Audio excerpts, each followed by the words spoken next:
Hey everyone, and welcome to the Uncorked Corner podcast. I'm Bianca. I'm here with my co-host Nick, and we are so excited to be welcoming the team from 1634 Meadery from here in Ipswich, Massachusetts, right down the street from home. So if you guys could get us started by introducing yourselves and telling us how you got into this business, I think we'd all love to hear a little bit about your backgrounds. Okay, my name's Dan Clapp, and this is my wife Deb that's with us. Say hi, Deb. Hello. We started the business actually 6 years ago this weekend, so it's our sixth anniversary. It's our birthday. Congratulations. Congrats. We're really excited about that. We have a new mead we can tell you about as well that we're releasing in honor of our sixth anniversary. But so let's see, yeah. So after making, let's see. So Deb, where do you want to start? You want to start about you want to tell our story about where we disagree on a couple of the facts, but we'll give them to you as we both see them. So basically, Dan and I have always brewed beer, and that was something in grad school, just out of necessity because we had no money. And Dan kind of wandered into the wine, kind of forging into the wine things. And then there was a time when this man had a midlife crisis.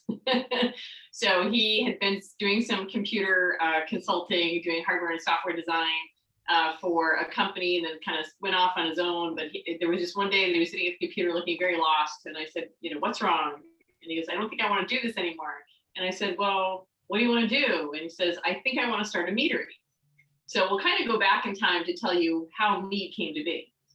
So it was about going on 18 years now. I went on a trip with some cousins over to Denmark to trace one branch of our family, the Helms family, who had come from Denmark. And when I was over there, and I ended up leaving my wife at home with my two infant daughters. Daughters, we have twins. Twin girls. Mm-hmm. And they were less than a year old, and my aunt was going to pay for this trip, so I had to take advantage of that. So I did end up leaving my wife. And I remember that phone call, and I said, "Wait, you're going where?" That was not fun. So after doing all the genealogy trip and spending 7 days over there, we were about ready to head back, and I said, "Oh, I better bring back something for my wife." Because she's going to be mad otherwise.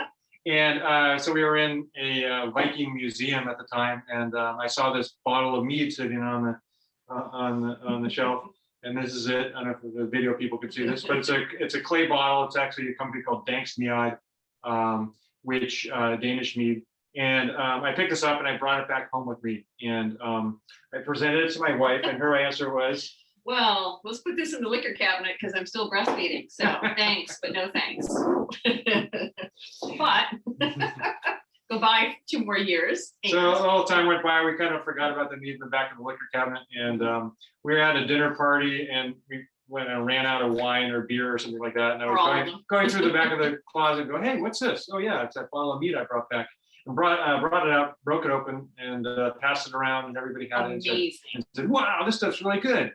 And I said, well, I kind of know what mead is, but how is this made? And I saw it was fermented, and loving to make beer and wine, and like to tinker as an engineer. I said, I can make this. And I started making mead. And his mead wasn't good in the beginning, however. So Dan is always living to learn, which is great. He has a passion for it. And he would churn out, literally gallons of mead. And we have a very social neighborhood, and people would come over and be like, try this. And give people little samples or big samples, depending. And the women in our neighborhood all were like, oh, this smells like a used sponge, or this is like old socks. We're like, get that away from us. And the guys are like, it tastes great. So I thought they were all good, personally. But he did get very good in those 18 years. And so, do you have any questions at this point, or are we going at a good pace here? So. Oh yeah, keep going if you guys have more. One thing that I find funny, so to kind of lead us into your products, your meads, I have one here. It's called Viking Victory. So is that sort of the first one that spawned it off, or is that just an homage to that first bottle from the Viking gift shop? It's more of that, yeah. Definitely, if you come to the Meadery, you're going to see a little bit of a theme here: history, Vikings, and medieval, as you can see by. So, are you like? I'm a big history nerd, and I got excited when I saw this because Vikings are like my favorite, and I think they're kind of popular in pop culture and everything in the moment. But whenever we have anything that ties back to history, and we've talked to a couple of the meaderies, but no one really had that connection that I was like, oh, Mead, Vikings, perfect. Yeah, absolutely. And so if you look at the history of mead and start digging into it, the Vikings were known to drink it, but a lot of that lore comes from one of the earliest written down stories, Beowulf, which I'm sure everybody read back in middle school or whatever. School, yeah. And if you look at that closely, they mention mead halls, and the characters are always drinking mead, and that that was written down 700 or 800, 900 AD. So that's some of the first written records that we have of mead. Yeah, but even like the Viking stuff is great. We do get a lot of customers and tourists coming in to see us because of that link, which is awesome. But you'll notice that on the labels, we also try to do the history. So we're also history nerds, and we love to tell the stories specifically of Ipswich. We have several that are based on historical stories, but the Viking Victory has the stories of Vikings and what they used to do. So I don't know where I can tell you this. So basically, Dan started making mead. He got very good at it. And so again, we're going to flash back to him sitting at the computer, kind of lost. And he just says, I think I want to open a meadery. And I was like, huh. So I'm a school teacher. So I definitely like education, and I really like alcohol. So he said, let's do it. So with Deb's encouragement, starting a small business, you guys are doing a small business as well. You know what it's like to kind of jump off the ledge, so to speak. I quit engineering and spent several months with no income and making mead and creating the tasting room and collecting equipment so we could open up on a fairly small budget. And then April of 2015 is when our opening our doors. weekend was, and we really hit the ground running. We had really good local publicity. In the early months, we got on Chronicle, the local news broadcast magazine. We were on North Shore Magazine, so we really got a lot of good early publicity because we were one of the first meaderies in the area, and nobody knew what mead was, so it was a kind of an interesting story. And we haven't looked back. We're just making mead and cranking out new stuff all the time, and spreading the word. Spread the joy of drinking. So being in mead specifically, do you find you have to educate a lot of your customers in the various types of stuff? Because it isn't something like, whiskey, for example, there's some clean common styles. Like everyone, they might not know what they are, have tried a bunch, but they'll know what bourbon is, what scotch is, and what rye is for the most part. And then a lot of others are just, like vodka's vodka. But mead is it's its own animal altogether. So what's that like? Yeah, so certainly, especially even in the 6 years we've been open, I think I use like something like 25% of the people, 25% of the people had even heard of mead when they came into the tasting room. And over the last 6 years, that's kind of switched, gone up to about 75%. At least people have heard of mead, maybe not tried it, but. So there's certainly been an increase in awareness. There are many more meaderies that have opened up in the U.S. It's gone from roughly, I think about 10 years ago, there was probably between 50 and 60 meaderies in the U.S. And now there's 350 to 400. And that number fluctuates a little bit.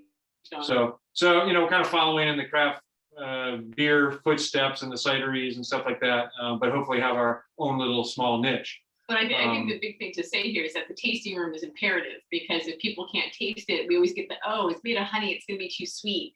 And we're like, it doesn't have to be. You can make sweet mead, but you can make an amazing variety of mead. So exactly. Re-educating people that have only had mead at a Renaissance fair where they had really cheap mead that was super sweet. And showing them that, hey, you can really be creative with this and you can really make some good stuff. And the wide variety of flavors is also just incredible. I mean, even in the samples we've given you, when we do the tasting, you can see that we go from dry to sweet, we have fruity, we have plain, we have spiced, and you can just do it, you can just use your imagination to come up with the next batch. So it's really fun to do.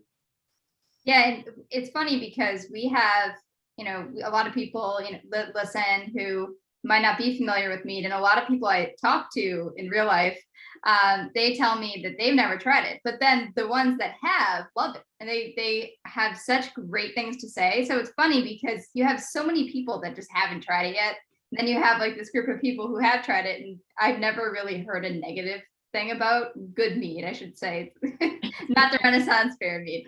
I think that's the big distinction there, Yeah. because I always had that sort of impression of me myself. Like, I've tried it a couple times. I'm like, oh, every time I get this, I don't like it. And then we talked to real meaderies and I tried different varieties. I'm like, I get it. This is better. This isn't what I had before. So yeah, there definitely is a learning curve where people are gonna have to understand.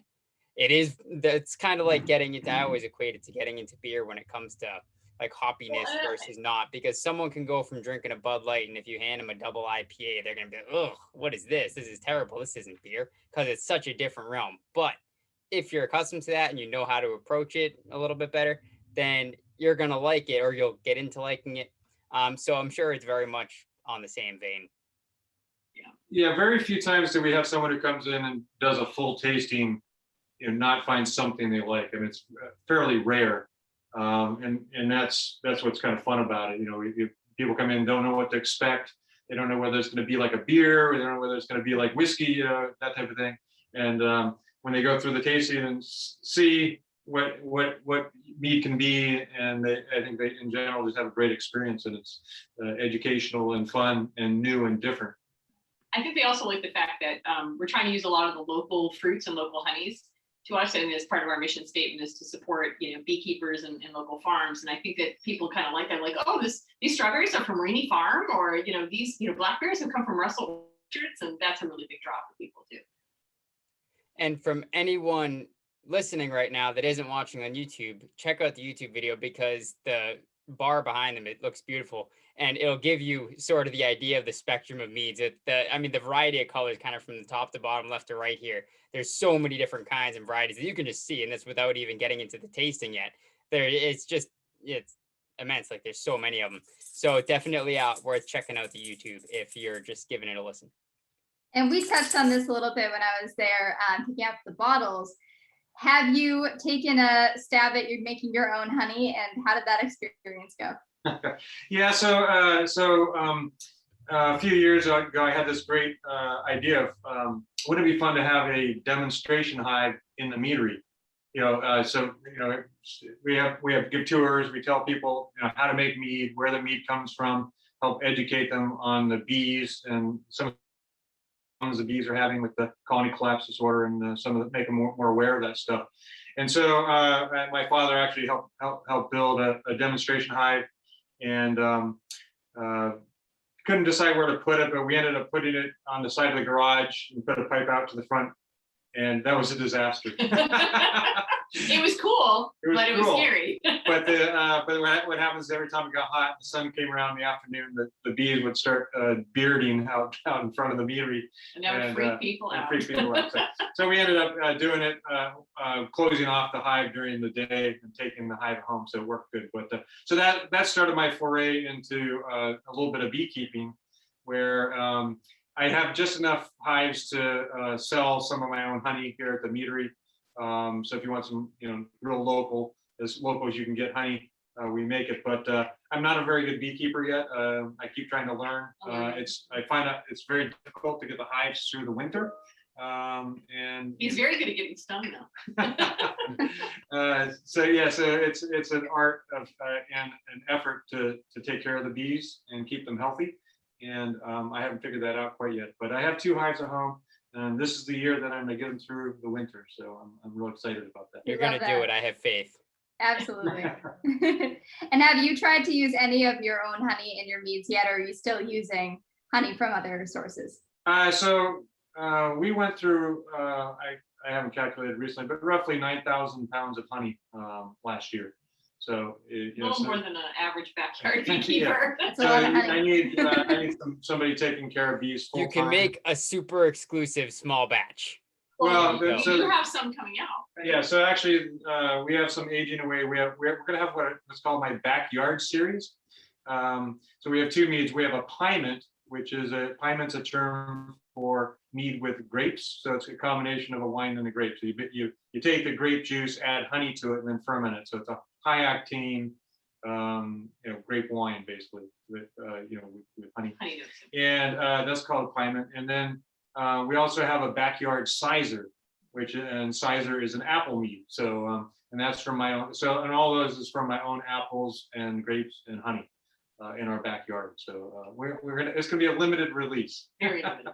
Very Super cool. great. But yes, so that's as far as I've gone about making my own honey and mead from that. So On that note, Bianca, do you want to get into doing some tastings?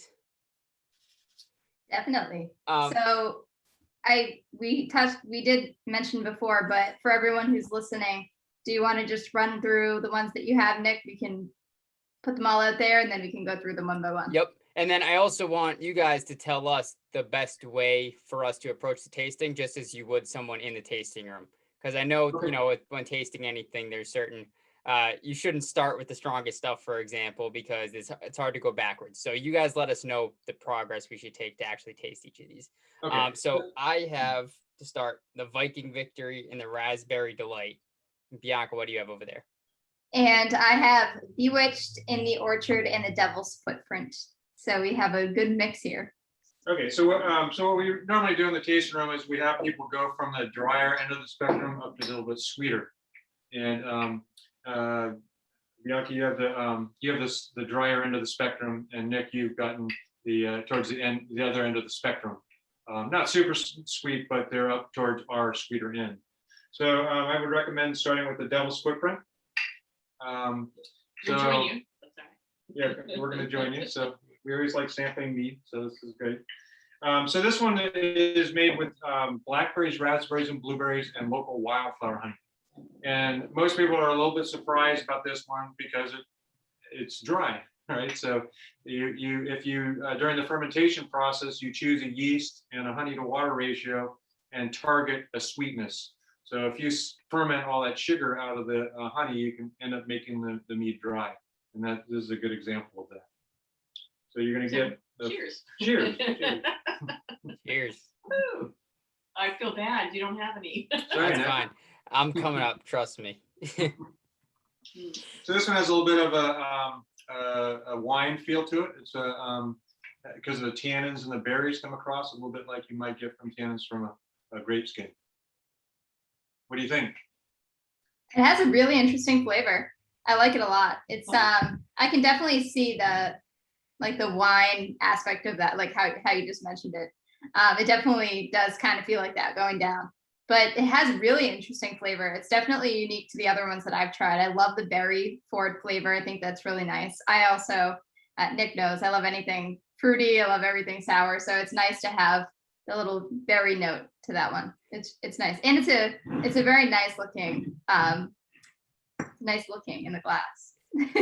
So also being on the drier end of the spectrum and being more similar to maybe some other styles of wine, Bianca, do you see any similarity to that between Bianca's kind of our little resident wine expert here. So do you have any similarity to any varietals of wine that you think that's most similar to give people a reference point that don't have it to try it? I don't know. I mean, I think the biggest difference for me when tasting meads and tasting wines is that mead has that texture that it's thicker and it coats your tongue a little bit more. It's a lot smoother in its own way. I guess it depends on the wine you're drinking. But it's hard to make that comparison. I think it's more about the way this one feels. I don't think I don't know, Nick. Maybe like a drier rosé, I guess, because it has that sweet berry type flavor. But it's definitely not like any wines that wines that I've That's tried. the people come into the tasting room and they'll go. I like to drink a cab. What kind of mead would you recommend? Like, And I'm going. And I usually go do the tasting. And yeah, figure out. see. Because it is hard to directly compare the mead to the wine because it's its own thing, definitely. But this one's kind of fun too, because the Devil's Footprint with all those berries, we have a couple restaurants in Essex that are doing this as a cocktail in the summertime. So they make this into a mule, which is kind of fun. So Yeah. Oh, that's cool. Yeah, that's a great idea. And I will also say for anybody who is watching, I'll hold the bottle up. I love the label. I had this out when I first came home I had all of them out when I first got home. And we happened to have a couple friends coming over that night and they immediately looked at the bottle and was like, what is that? I gotta try that. What is that? And they had never had mead before, so they loved it. And they actually went out and bought a bottle. I guess their local store must have had it. So it's just funny. So for everybody who's listening, check out the bottles. The labels are very cool. Great for the bar cart. On the label, you mentioned having sort of the historical stories, and a lot of them are tied to Ipswich. Can you give us, when we're going through these, kind of the story, the gist of the story that's on each of the bottles? Sure. Yep. So all these, well, not all these, most of these have some relationship to some historical significance. This one actually happens to be an Ipswich story about the church, the first church of Ipswich, which is at the top of the hill in the center of town. In 1740, there was a traveling preacher going through giving a sermon, and there was literally hundreds of people up listening to him give a sermon, and he was preaching against the devil.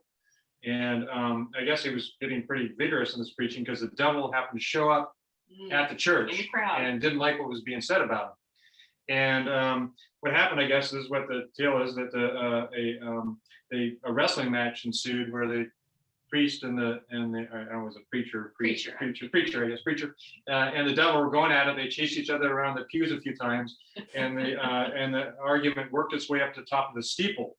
And at the top of the steeple, the preacher knocked the devil off the top, and when the devil landed on the rocks below, his feet hit the ground, his hoofs hit the ground, and a bunch of sparks flew up, and he left an imprint of his footprints in the rocks. And you can still find them today. Yes. So Bianca, if you haven't had that chance to do that, we can help you. I haven't, but I'm definitely going to now. Somebody goes with spray paint, circles them on the rock so you can't miss them. So that's the story of the devil's footprint. Very cool. So what do we have next for tasting?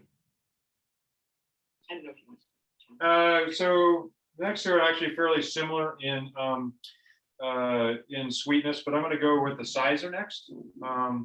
This is an apple mead. A cider is an old English term for apple mead. So it's basically a combination between a hard cider and a mead, if you will. So you take apple cider, add honey to it, and then ferment it. This one happens to be fermented kind of to an off-dry, semi-sweet in the middle, kind of right in the middle. And we age it with some cinnamon. So you're going to smell this, and you're going to get tart apple pie, and it probably tastes like a tart apple pie. So if you like apple pie, it's good. We actually release this in the fall. We will re-release this in the fall because it's a really good fall mead, but it also is a very good summer mead because you can put it in your fridge and bring it out chilled. And it's nice on ice. And so it's nice on ice. So let's try. So this one also makes a really good ice cream mead float. Just saying. Sounds good.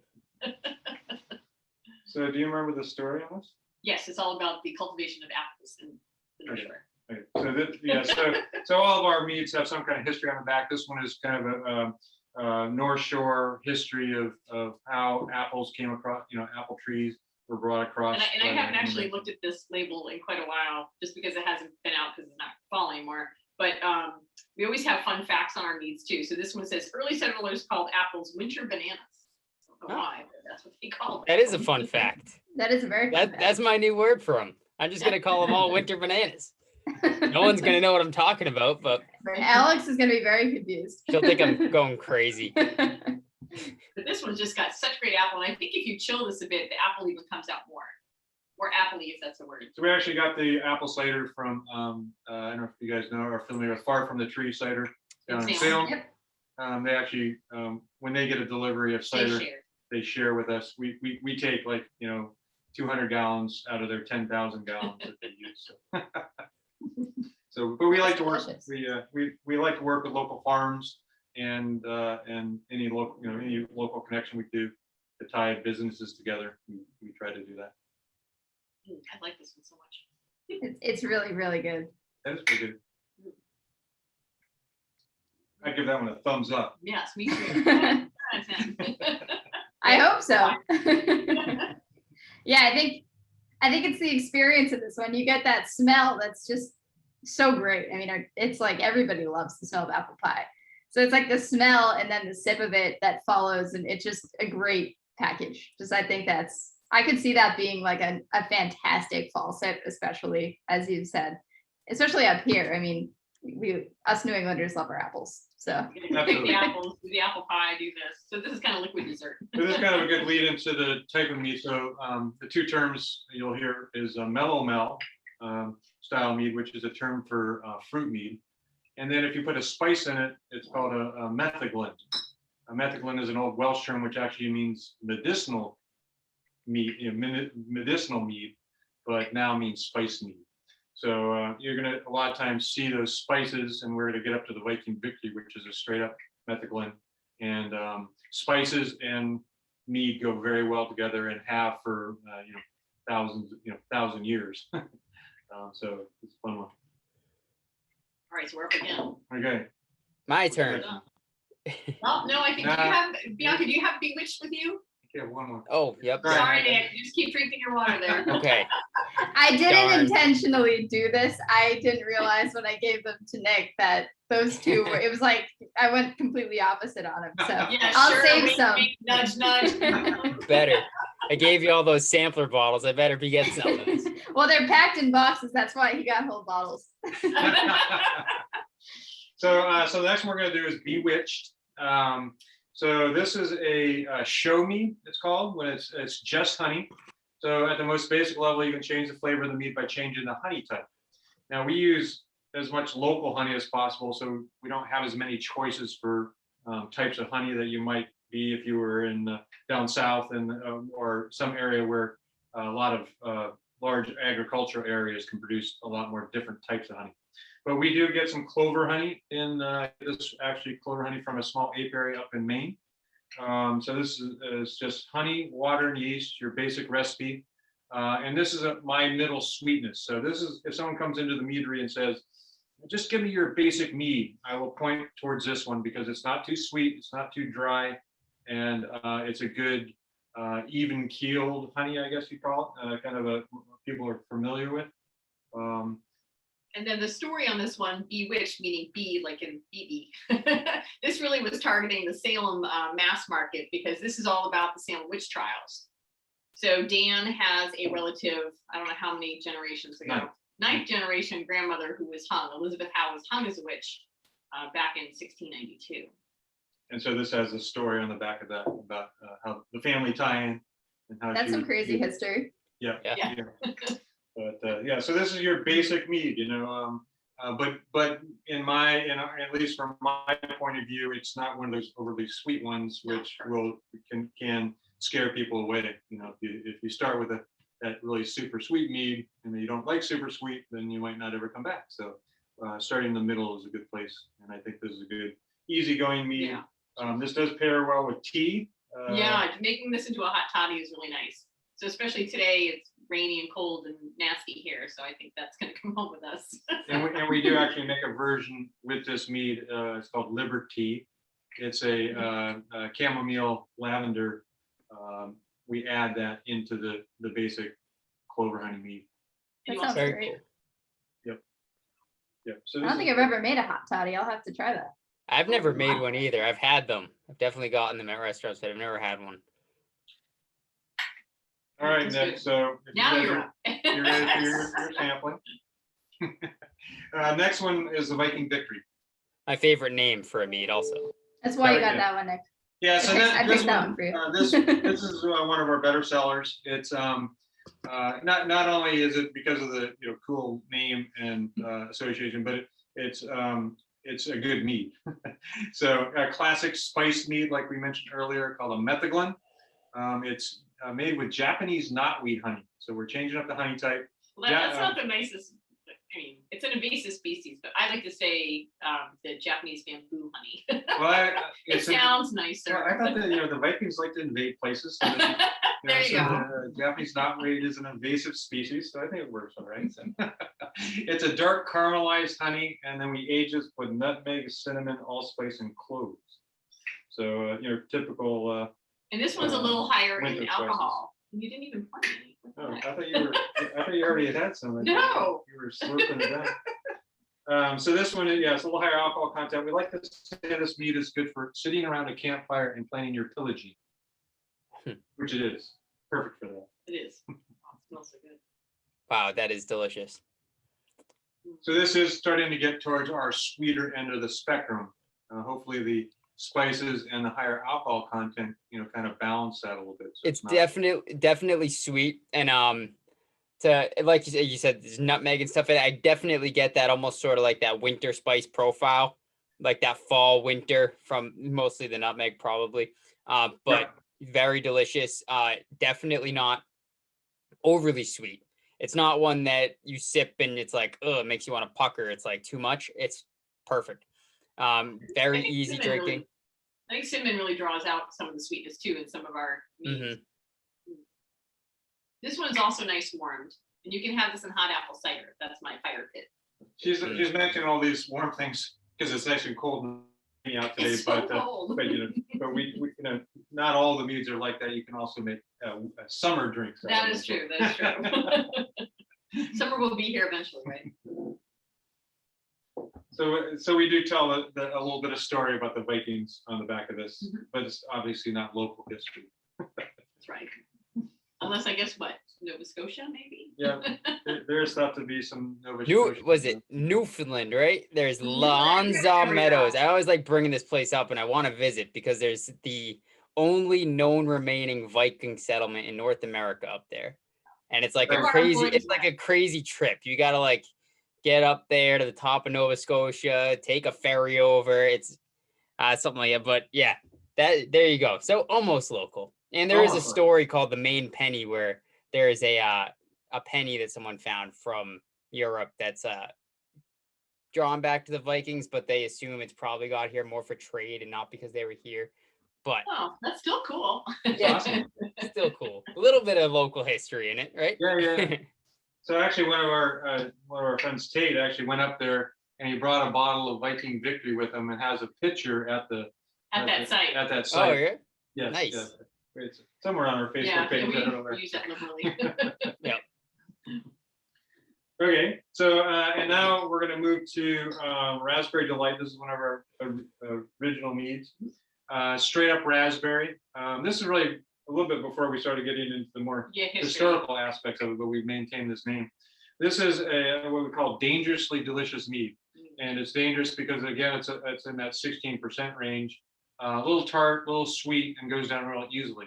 It's like adult fruit juice. This one is fun because it is strong enough on the raspberries, all locally produced, by the way, all locally grown. It's strong enough on the raspberries that you can use it as a mixer. You can add some sparkling water or champagne into it, make a quick cocktail out of it with a little lime juice or something like that. So, but I like it personally straight up. I don't really need any I mean, the thing is, but it's fun to play. This is Yeah, definitely sweet. It's almost like a like a raspberry jelly in taste. It's just very, very raspberry forward, super sweet, but not you said there's tartness to it, but it's not, there's no over sweetness or bitterness to it. It's just real balanced and real tasty. Yeah, definitely jammy. No, you hit it. Mm-hmm. And this type of mead really ages really well. If you let this sit around for a year, it would keep getting smoother in the bottle. These the styles like the Viking Victory and the little higher alcohol content ones tend to age very well and get better with time. So these meads are going to go bad in the bottle. They'll last for years. Fruit ones might last for peak at 4 or 5 years, but some of the other ones, traditional styles, will last for 10, 20 years and keep mellowing out in the bottle, which is kind of fun thing to do. That's awful good. It is good. Why don't we drink this more often? Oh, geez. So Dan's also been playing with the idea of fortifying mead, so that's been a whole education as well. So the video people can see this. So we just bottled actually today a mead. It was meant to be called Blue Port, but the government wouldn't let me call it that.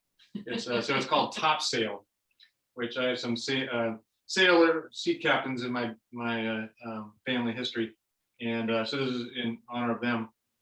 But it's a fortified or port style mead, meaning that we've taken some spirits and added that to blueberry mead. We distilled a blueberry mead and made blueberry mead brandy, and then added that into the blueberry mead. So it's about 20% alcohol, a little bit more robust. And this one is about a year and a half, 2 years old. And so it's been aging. And I'm very excited about this mead. It's not only looks cool, but it tastes awesome. Oh, it's really good. Yeah, so we're releasing that for the birthday on Saturday.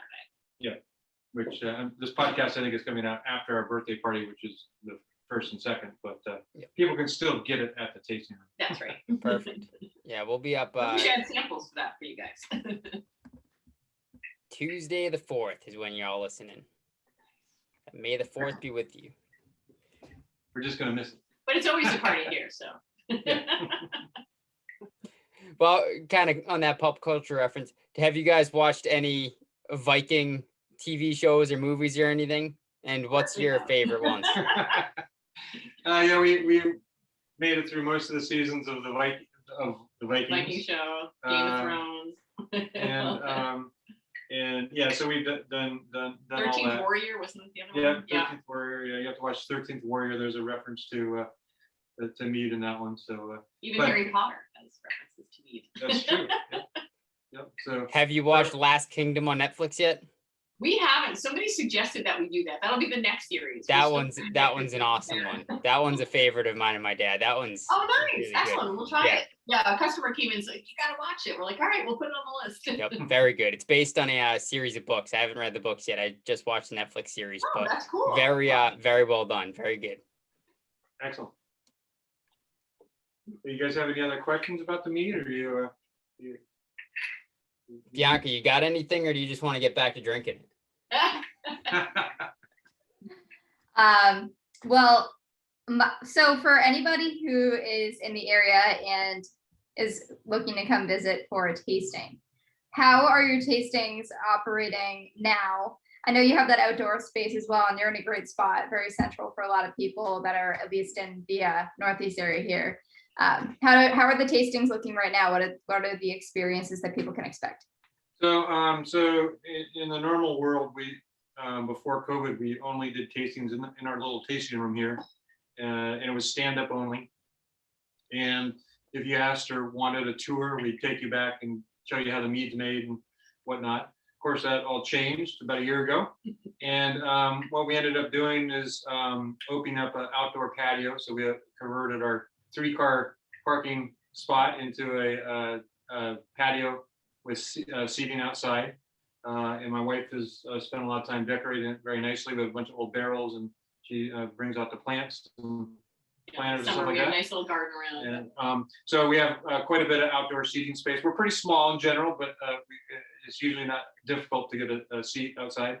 And we're just starting to, if people are interested, give them, and it's not too crowded, we will give a tour and show you the inside of our 2-car garage where all the magic happens. But the other thing that's nice is that if people are, if the weather's like today here in this area, they can make reservations to have an inside tasting. So we definitely can't house as many people, but we can kind of do 2 small groups at a time. They reserve, and hopefully that will be lifted soon. It sounds like in Massachusetts. Yeah, so you can go right now on our website, or just do a Google search for 1634 Meadery, and you can reserve online, book an appointment online for indoor tasting. Perfect. And where can everyone find pictures and everything of your mead online and on social media as well? Well, we're on all those We're things. trying all of them. Deb is the Facebook queen, and I do Instagram and We do Twitter. Twitter. So all the major players, except I don't know what, we're probably not in some of them, but Not Snapchat. we're not in Snapchat.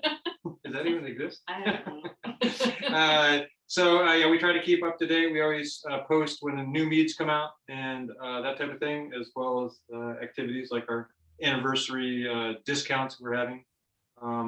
They can sign up for the newsletter. And we have a newsletter that you can sign up for as well, which We try send to out put it out every 4 times a year, but Yeah, depends on what's going on. Maybe 3. We won't stack your email inbox. and for those people passionate about mead, we do have a mead clan, which is our wine club, if you will, what we call a mead clan, where you can get discounts and free tastings and stuff like that. So if you drink more than 12 bottles a year, then we recommend joining the mead clan. Love it. Never have to drink alone. But you have to wear a Viking hat every time you come into the meadery. I'd like have to that. pick one up, but I'm fully That's a on perk. board. Yeah, that's right. Yeah, that gives me an excuse to go buy a Viking helmet or something. There you go. I love it. But we do have fun, and certainly it's been a quick 6 years, but we've learned a lot and taught a lot of people about mead. So Yeah, and we're very thankful for people's support. So not only the other local businesses in town, the town government here, and also just all the mead fans that we're getting, actually worldwide, actually. yeah, absolutely. Yeah, that's amazing. And it certainly doesn't surprise me because I enjoyed all of these. I know Nick and I have definitely become much more of mead fans since we started tasting them. It's impressive what you do. There's so many different varieties, so many flavors, so much for you to play around with. And I think it's exciting to see new stuff coming out. So we'll have to stop in for a formal tasting at some point, try some new stuff. And yeah, we're excited to see what you continue to roll out. Great. Yeah, come by and you got to try some of the top sale. Where this is my favorite mead so far. I'm really excited about this one. So We'll get there. We'll get some. Don't worry. We will. And it's a very cool bottle, which again, I'm all about that. excellent. Oh, and we do, just if people are listening, if they are local, they can bring the bottles back. We do recycle them. We put them back into service. Yes. Good. And so anybody who's picking up or wants to order, I know you ship, but can anybody who's in the area buy them in store, or do you have them only for sale at the meadery? So we're in up to 150 locations, I believe. We self-distribute, meaning that we have We drive a along. max. I used to do it myself, but I now have an employee that does it. Thank goodness. Thank you, Max. Yes, thank you. Yeah, so we're scattered throughout Boston. Our furthest south we go is Norfolk, Mass, and north up to Newburyport, so up to the border, and mostly concentrated, within an hour and a half drive of Ipswich. So, but yeah, so you can find the list of the places that were distributed on our website, and the little map will pop up, and hopefully there'll be a place near you if you want to give the mead a try. But if there's not a place, let us know and we'll harass them. We're always looking for new spots to put our meat. So yeah, so any place that wants to meet, we like to hear about. So Amazing. Well, thank you so much for joining us. We look forward to seeing everything else that you come out with and to trying some of your other flavors. I know there's so many for us to check out at different times. Everyone that's listening, we will put the links to your social media and your website in the show notes, so you can check that out for yourselves. And we will certainly be sharing as we try all of these. And we did do a little quick reel tour of your space. So if anybody is curious what it looks like, that's up on Instagram. Well, thank you guys very much for having us. We're excited to talk to you. yeah, Thank you for coming on. We had a lot of fun. Cheers. Cheers. Woohoo! Be sure to follow us on social at Uncorked Corner and on the blog at uncorkedcorner.com for a taste of more food and beverage content. And if you enjoyed the show, don't forget to leave a comment, subscribe, rate, and review on whatever podcast platform you prefer. Thanks for listening.